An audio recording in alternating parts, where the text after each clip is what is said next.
কিতাবের মধ্যে আসতেছে ইয়ারমুকের যুদ্ধের মধ্যে রোম সম্রাট হিরাক্লিয়াস এবং মুসলমানদের সাথে একটা জঙ্গ হবে, যুদ্ধ হবে। সেই যুদ্ধের নাম হচ্ছে ইয়ারমুকের যুদ্ধ। রোম সম্রাট হিরাক্লিয়াসের পক্ষে সৈন্য সামন্ত 2 লক্ষ। কত? একটু কথা বলেন, কয় লক্ষ? রোম সম্রাট হিরাক্লিয়াসের পক্ষে 2 লক্ষ মুসলমান, হিরাক্লিয়াসের পক্ষে 2 লক্ষ সৈন্য, আর মুসলমানদের পক্ষে মাত্র 40,000। কয় হাজার? 40,000। এই ইয়ারমুকের যুদ্ধ হলো, যুদ্ধের মধ্যে 2 লক্ষের বিপরীতে 40,000 মুসলমান এই 2 লক্ষের বিপরীতে বিজয়ী হলো। সবাই বলেন আলহামদুলিল্লাহ। এই বিজয় কেমনে হলো? কিতাবের মধ্যে আসতেছে ইয়ারমুকের যুদ্ধের মধ্যে সমস্ত মুসলমান সৈন্যগণের উপর যখন আক্রমণ করার পর তারা ছড়িয়ে ছিটিয়ে পড়ল। যেই সমস্ত শহীদরা শহীদ হয়ে গেছে, বাকি সমস্ত মুসলমানগণ ঈমানি দৌলত নিয়ে, ঈমানি শক্তি নিয়ে তাদের উপর যখন আক্রমণ করলো, আল্লাহ পাক রব্বুল আলামিন আসমানি ফয়সালা দিয়ে তাদের উপর বিজয় দান করলো। কিতাবের মধ্যে আসতেছে সেই ইয়ারমুকের যুদ্ধের মধ্যে আবু জাহিম ইবনে খুজাইফা সেই ব্যক্তির একজন চাচাতো ভাই ইয়ারমুক যুদ্ধের মধ্যে অংশগ্রহণ করেছে। এই আবু জাহিম ইবনে খুজাইফা তার চাচাতো ভাইকে খোঁজার জন্য ইয়ারমুকের যুদ্ধের মধ্যে যারা অংশগ্রহণ করছে সেখানে গেল। গিয়ে দেখলো যে মুসলমানগণের লাশ আর লাশ, মুসলমানগণ ইয়ারমুকের যুদ্ধের মধ্যে শহীদ হয়ে গেল। কিতাবের মধ্যে আসতেছে সেখানে সমস্ত শহীদদের চেহারা উল্টাই দেখতেছে তার চাচাতো ভাই আছে কিনা। কিতাবের মধ্যে আসতেছে শহীদদের চেহারা উল্টাতে কত দূর যখন গেল, তার চাচাতো ভাইকে খুঁজে পেল। চাচাতো ভাই এখনো মরে নাই। মুমূর্ষ অবস্থার মধ্যে চাচাতো ভাই আবু জাহিমকে যখন দেখলো, ওই ব্যক্তি যে এখনো মরে নাই সাহাবা, সে বলতেছে আমাকে একটু পানি দাও। তখন কিতাবের মধ্যে আসতেছে আবু জাহিম ইবনে খুজাইফা যাওয়ার সময় একটু পানি নিয়ে গেল, মাথায় করে একটু পানি নিয়ে গেল।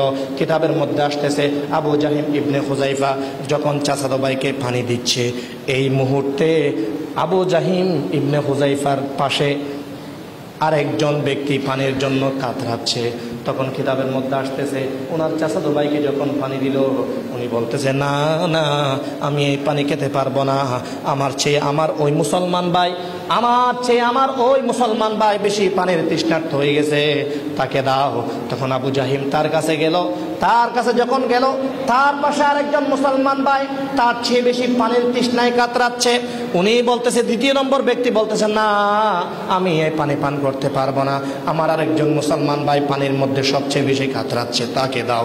কিতাবের মধ্যে আসতেছে আবু জাহিম ইবনে খুজাইফা যখন 3 নম্বর ব্যক্তির কাছে গেল, কিতাবের মধ্যে আসতেছে সেই 3 নম্বর ব্যক্তি আল্লাহর ডাকে সাড়া দিল, ইন্না লিল্লাহি ওয়া ইন্না ইলাইহি রাজিউন। আবু জাহিম ইবনে খুজাইফা উনি পানি নিয়ে 3 নম্বর ব্যক্তির কাছে যখন গেল, উনি শহীদ হয়ে গেছেন। আবার আবু জাহিম ইবনে খুজাইফা 2 নম্বর ব্যক্তির কাছে আসলো। 2 নম্বর ব্যক্তির কাছে যখন আসলো, দেখলেন তিনিও দুনিয়া থেকে বিদায় গ্রহণ করেছেন, আল্লাহর ডাকে সাড়া দিয়েছেন। সর্বপ্রথম যার কাছে গেলেন আবু জাহিম ইবনে খুজাইফা, ওনার চাচাতো ভাই। সর্বশেষ ওনার চাচাতো ভাইয়ের কাছে যখন আসছে, দেখা গেল ওনার চাচাতো ভাই দুনিয়া থেকে বিদায় গ্রহণ করেছেন। ইন্না লিল্লাহি ওয়া ইন্না ইলাইহি রাজিউন। বুকে শান্তি নয়, ত্যাগে শান্তি, ঠিক কিনা? বুকের মধ্যে শান্তি না, কিসে শান্তি? বাইরে কথা বলেন, কিসে শান্তি? ত্যাগে শান্তি। সাহাবায়ে কেরাম আমাদেরকে কি শিক্ষা দিয়েছেন? তাদের মধ্যে ভ্রাতৃত্বের কি একটা বন্ধন। নিজে পানি না খেয়ে আরেকজন মুসলমান ভাইকে পানি খাওয়ানোর জন্য নিজে পানি না খেয়ে দুনিয়া থেকে বিদায় গ্রহণ করেছেন। এভাবে 1 জন নয়, 2 জন নয়, 3 জন মৃত্যুবরণ করেছেন, কেউ পানি খেতে পারে নাই। এই ভ্রাতৃত্বের দৃষ্টান্ত, এই ইসলামের মধ্যে একজন আরেকজনকে সিম্পিতির দৃষ্টান্ত আর কোন ধর্মে থাকতে পারে? এজন্য তো তারা 2 লক্ষের বিপরীতে 40,000 মুসলমান 2 লক্ষের বিপরীতে বিজয় দান করছে আল্লাহ। আসলিহু বাইনা আখওয়াইকুম, তোমাদের মাঝে যে রেষারেষি থাকে, যে ভুল বুঝাবুঝি থাকে, যে দ্বিধাদ্বন্দ্ব থাকে, এই দ্বিধাদ্বন্দ্ব ভুলে গিয়ে সমগ্র পৃথিবীর ইমানদারগণ একই এবং এক হতে হবে। বলেন সুবহানাল্লাহ। এখন আমরা কি এক আছি? কথা বলেন, আমরা এখন কি আমরা এক আছি? নাই। এজন্য যে যেদিকে পারে সেদিকে আমাদেরকে আক্রমণ করতেছে, যে যেদিকে পারে সেদিকে আমাদেরকে জুলুম করতেছে। কেন? একটা উদাহরণ দিলে বুঝবেন, একটা উদাহরণ দিলে বুঝবেন। একটা কিতাবের মধ্যে চমৎকার উদাহরণ দিয়েছেন। বলেন, একটা বাঘ আর অসংখ্য শিয়াল বাঘকে আক্রমণ করতেছে। সেই বাঘ বুঝতে পারলো তার আর রেহাই নাই, কারণ এক পাল শিয়াল তাকে আক্রমণ করতেছে। শিয়ালের আক্রমণ থেকে তার রক্ষা হবে। সে এখন একটা কৌশল করলো। কি কৌশল? কিছু শিয়ালকে ডাকলো, বলে, হে শিয়াল, তোমরা বড় আমার আপন, আমি তোমাদেরকে বড় দেখতে পারি, আমি তোমাদেরকে বড় দেখতে পারি। তো এই কথা বলে তাদেরকে বলল, এই যে শিয়াল, তুমি দেখো, তোমাকে ফেলে আর তোমার যে সমস্ত ভাইরা আছে সেই ভাইরা তোমাকে ফেলে খানাফিনা খেয়ে ফেলে, তোমাকে ফেলে তারা আরো অন্যান্য কাজগুলো করে ফেলে। এই যে একটা ছোট্ট করে একটা দ্বিধাদ্বন্দ্ব ঢুকাই দিল।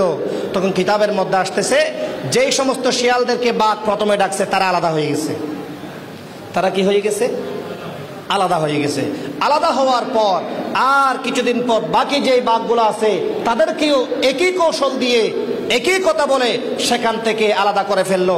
আবার আর কতগুলো শিয়াল যে আছে তাদেরকেও একই কৌশল দিয়ে একই টেকনিক দিয়ে তাদেরকে সেখান থেকে আলাদা করে ফেললো। তাহলে এই যে শিয়ালের একটা পাল ছিল, সেই পাল থেকে আলাদা আলাদা করছে কিনা? এখন বাঘ কি করলো? তাদেরকে আলাদা আলাদা করে ফেলে এখন ধীরে ধীরে সেই বাঘ এক একটা দলের মধ্যে গিয়ে আক্রমণ শুরু করলো।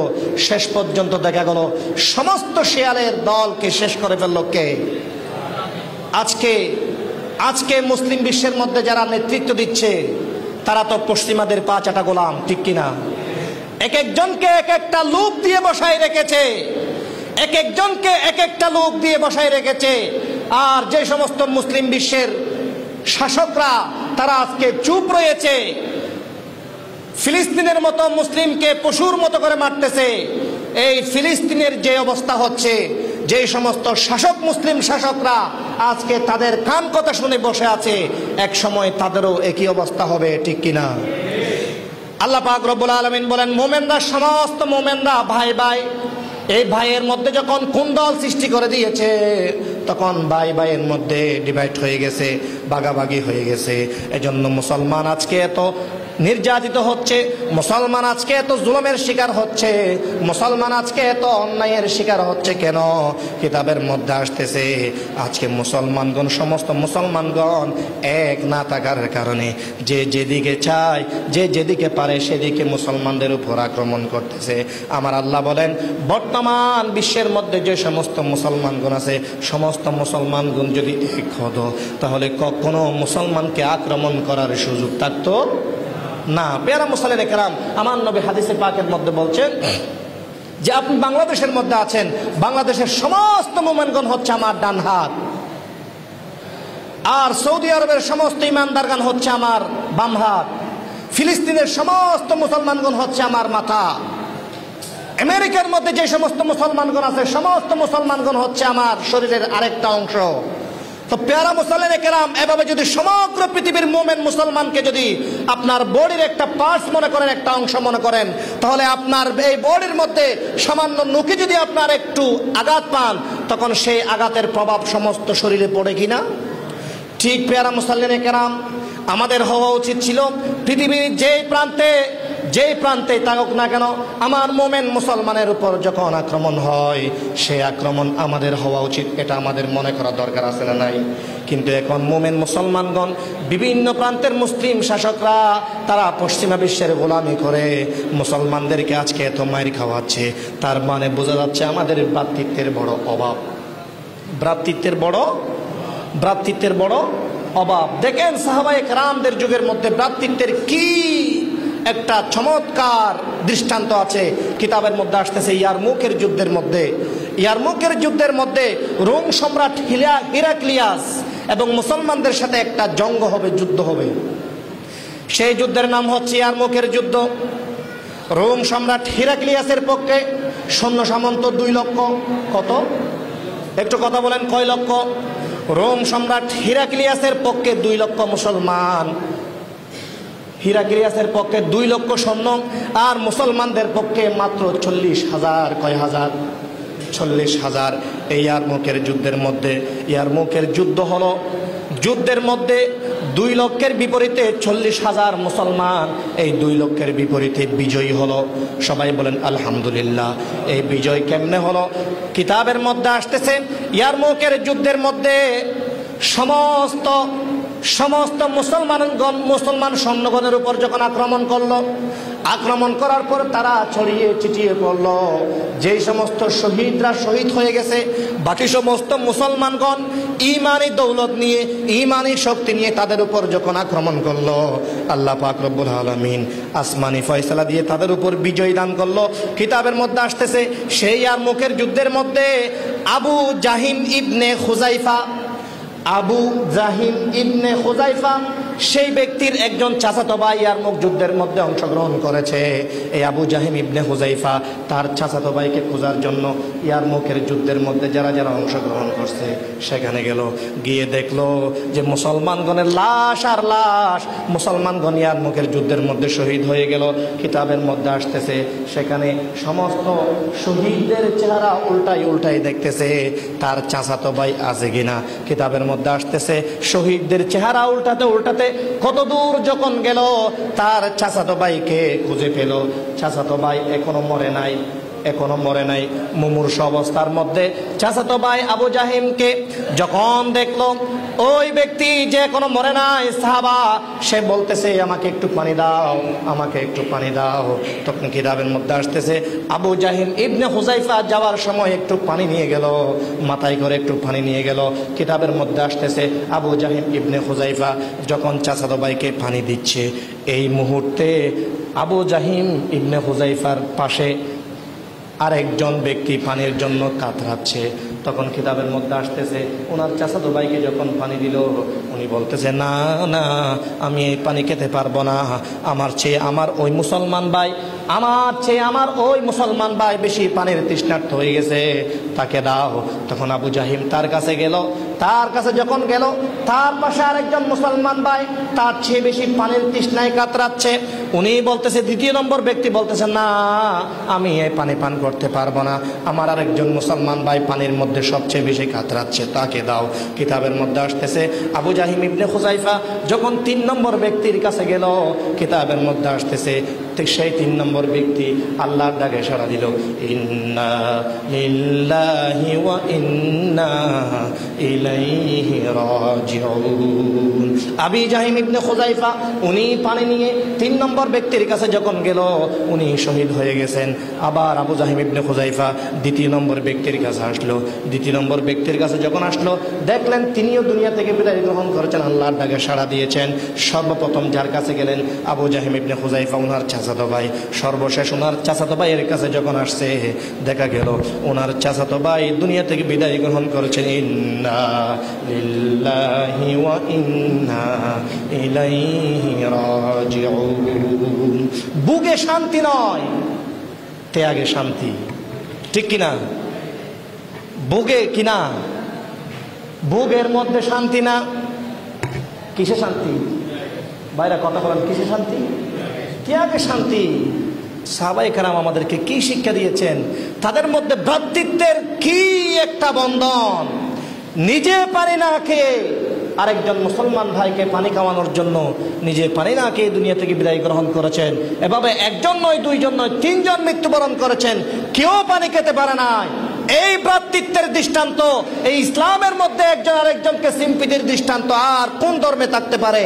এজন্য তো তারা 2 লক্ষের বিপরীতে 40,000 মুসলমান 2 লক্ষের বিপরীতে বিজয় দান করছে আল্লাহ। পেয়ারা মুসলিম কেরামের জন্য আল্লাহ পাক রব্বুল আলামিন বলেন, ও ঈমানদারগণ, ওয়া'দাল্লাহুল্লাযীনা আমানু মিনকুম وعملوا الصالحات ليستخلفنهم في الأرض كما استخلف الذين من قبلهم আমার আল্লাহ বলেন ও ঈমানদারগণ তোমরা যখন দ্বীন এবং ইসলামের উপর অটল এবং অবিচল থাকবে তোমাদের ভ্রাতৃত্ববোধ ঠিক থাকবে তোমরা অধিকার আদায়ের জন্য লড়াই করবে এবং দুনিয়া থেকে বিমুখ হয়ে তোমাদের সমস্ত প্ল্যান প্রোগ্রাম আমরা তো আগামী 10 বছরের প্ল্যান প্রোগ্রাম করি সমস্ত দুনিয়ার প্ল্যান প্রোগ্রাম আমি 2 বছর পর একটা ছেলেকে বিদেশ পাঠাবো তারপর আর 2 বছর পর আরেকটা মেয়ে বিয়ে দেব তার 2 বছর পর একটা ঘর নির্মাণ করব আমাদের সমস্ত প্ল্যান প্রোগ্রাম দুনিয়ামুখী হয় আমার আল্লাহ এবং রাসূল বলতেছে তোমাদের প্ল্যান প্রোগ্রাম হতে হবে শুধু দুনিয়ামুখী হলে চলবে না তোমাদের সমস্ত প্ল্যান প্রোগ্রাম আখিরাতমুখী হতে হবে কবরমুখী হতে হবে হাসরমুখী হতে হবে জান্নাতমুখী হতে হবে তো কিতাবের মধ্যে আসতেছে আমরা যখন দুনিয়া বিমুখ হব আখিরাতের পথে আমরা পথিক হব এবং পরস্পরের সংঘাত নিরসন করব এবং জিহাদ নামক এত বড় গুরুত্বপূর্ণ জিনিসের প্রতি আমরা ইয়া হব আমার আল্লাহ বলেন ওয়াদাল্লাহুল্লাযীনা আমানু এই সব গুণ যখন একজন ঈমানদারের কাছে পাওয়া যাবে যে ঈমান আমাদের কলবের মধ্যে আছে এই কলবের মধ্যে ঈমানদারের ঈমানের মধ্যে যখন এই নিয়ামত পাওয়া যাবে আমার আল্লাহ সমস্ত ঈমানদারের সাথে ওয়াদা করতেছে কিসের ওয়াদা আমার আল্লাহ ওয়াদা করতেছে সমস্ত ঈমানদারের সাথে লায়াস্তাখলিফান্নাহুম ফিল আরদি কামাস্তাখলিফাল্লাযীনা মিন ক্বাবলিহিম ও ঈমানদারগণ তোমরা ঈমানের উপর অটল এবং অবিচল যখন থাকবে এই সমস্ত কন্ডিশন যখন তোমরা পূরণ করবে তোমাদের কাছে ভ্রাতৃত্ববোধ থাকবে দ্বীনের উপর অটল এবং অবিচল থাকবে তোমরা অধিকার আদায়ের জন্য লড়াই করবে দুনিয়া বিমুখ হয়ে দ্বীনমুখী হবে পরস্পরের সংঘাত নিরসন করবে এবং হীনমন্যতা দূর করবে আমার আল্লাহ বলেন এবং নববী চেতনায় উদ্বুদ্ধ হবে আমার আল্লাহ বলেন এই সব গুণ যখন তোমার কাছে থাকবে ও মুমিন মুসলমান আগের যুগের মধ্যে তোমাদেরকে যে আমি শাসন কর্তৃত্ব দিয়েছি আমি আল্লাহ তোমাদের পূর্ববর্তীর মতো আবার ক্ষমতা ফিরিয়ে দেব এই পৃথিবীর মধ্যে শাসন করছে মুসলমানরা আর সেই মুসলমানগণ আমরা কর্তৃত্ব নেতৃত্ব হারিয়ে ফেলেছি আমাদের দোষে ঠিক কিনা এজন্য বর্তমান বিশ্বের অনেক মুজতাহিদরা ইজতিহাদ করে বলতেছে এখন মানুষের তাপের পরিমাণ বেড়ে গেছে তাপদাহের পরিমাণ বেড়ে গেছে এটা নয় বরঞ্চ আমাদের পাপের পরিমাণ বেড়ে যাওয়ার কারণে আল্লাহ পাক তাপ দিয়ে গরম দিয়ে আমাদেরকে আল্লাহ পাক শাস্তি দিচ্ছে ঠিক কিনা কারণ এখন আমাদের পাপের পরিমাণ এত বেশি হচ্ছে যেদিকে যায় সেদিকে পাপ করছি আল্লাহ পাক রব্বুল আলামিন এই জন্য বলতেছে তোমরা যতক্ষণ এই সব কন্ডিশন পূরণ করবে আমার আল্লাহ ঈমানদারদের সাথে ওয়াদা করতেছে ওয়াদাল্লাহুল্লাযীনা আমানু মিনকুম তোমাদের মধ্যে যারা ঈমানদার আছে তাদের সাথে আল্লাহ পাক রব্বুল আলামিন প্রতিশ্রুতি দিচ্ছে ওয়াদা করতেছে ওয়া আমিলুস সালিহাত এবং যারা নেক আমল করে তাদের সাথে আল্লাহ পাক ওয়াদা করতেছে কিসের ওয়াদা লা ইয়াস্তাখলিফান্নাহুম ফিল আরদ দুনিয়ার মধ্যে তোমার আবার নেতৃত্ব হবে আল্লাহর জমিনে তোমার কর্তৃত্ব আবার হবে যদি তুমি পরিপূর্ণ একজন ঈমানদার হতে পারো আল্লাহর দরবার ফরিয়াদ করব আয় আল্লাহ তুমি আমাদেরকে নিরাশ করিও না সেই নেতৃত্ব এবং কর্তৃত্ব যে মুসলমানদের হাতে ছিল আল্লাহর দরবার ফরিয়াদ করব হাজী আব্দুল সত্তর জামে মসজিদের মিম্বর মিহরাবের মধ্যে দাঁড়িয়ে আয় আল্লাহ মুসলমানদের সেই ক্ষমতা আবার ফিরিয়ে দাও সবাই বলেন আমিন সর্বশেষ আল্লাহ সূরা আল ইমরানের 139 নম্বর আয়াতে বলছেন ওয়ালা তাহিনু ওয়ালা তাহজানু ওয়া আনতুম আ'লাউনা ইন কুনতুম মুমিনিন আমার আল্লাহ বলেন হে আমার বান্দারা তোমরা নিরাশ হইও না তোমরা দুঃখও করো না ওয়া আনতুম আ'লাউনা তোমরা বিজয় নিশ্চয় হবে কখন ইন কুনতুম মুমিনিন আল্লাহ পাক একটা কন্ডিশন দিচ্ছেন সেটা হচ্ছে যদি তুমি ঈমানদার হও এই যে ঈমানদারের ঈমানটা আমি আমার আলোচনার শুরুতে বলছিলাম ঈমানদারের ঈমানটা তাকে কলবের মধ্যে এই কলবের মধ্যে যে আল্লাহ পাক ঈমান দিয়েছেন এই ঈমানটা যখন আমরা হাইওয়ান নামক নফস থেকে হেফাজত করতে পারবো তো আমরা কবর হাসর ফুলসিরাতে যাওয়ার সময় একজন ঈমানদার হয়ে যেতে পারবো আল্লাহ পাক রব্বুল আলামিন আমাদের সকলকে একজন ঈমানদার মুসলমান হিসেবে কবুল আর মঞ্জুর করুন বলেন আমিন আল্লাহ পাক রব্বুল আলামিনের দরবারে ফরিয়াদ করব আয় আল্লাহ তুমি আমাদের নেতৃত্ব কর্তৃত্ব আবার ফিরিয়ে দাও বলেন আমিন ওয়া আখিরু আলহামদুলিল্লাহি রাব্বিল আলামিন আসসালামু আলাইকুম ওয়া রাহমাতুল্লাহ